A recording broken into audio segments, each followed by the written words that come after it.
If you're not being 100% honest with your loan officer, you're risking your approval.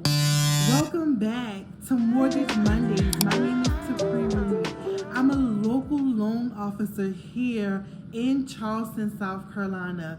Today, I am just wanting to break down what I actually do as a loan officer, because it's very important for you to know, because it's more than just credit that's being pulled as a loan officer. So jump right on in while we break down today's episode of Mortgage Monday.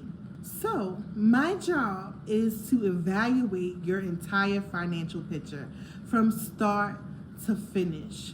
What I do is I review all of your documentation that you send in to us, your income, your assets, your employment documentation, your employment history, bank statements, 401k statements. I look at the full picture financially when it comes to your profile to be able to make a solid decision. Not only that, but we also look at your debt to income ratio, which is a big number in your approval odds. So after I've taken your documentation, then I structure your loan based on lender guidelines. So I take the lender guidelines, I take the FHA guidelines, conventional, VA, USDA, whatever loan program we're working on. I look at the government guidelines and the overlays that any lender may have for those things as well.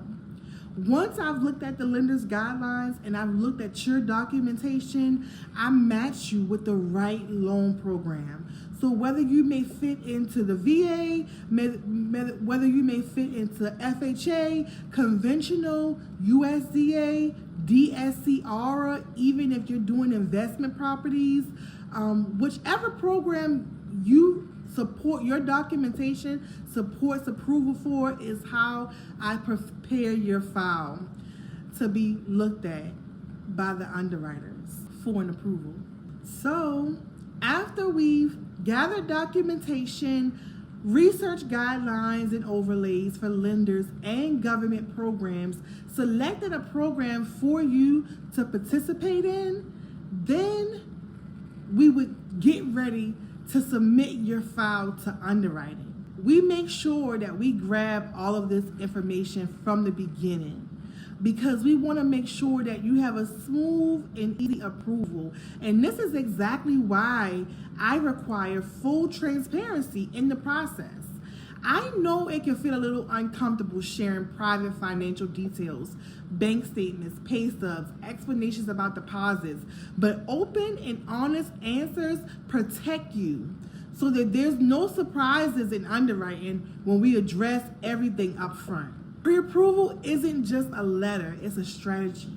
My goal is to position you so when your file hits the underwriter desk, it's strong, clean, and ready to go. Next week, we're breaking down underwriter denials, why they happen, what gets flagged, and how to avoid them. Make sure to subscribe so you don't miss the next episode. See you next week.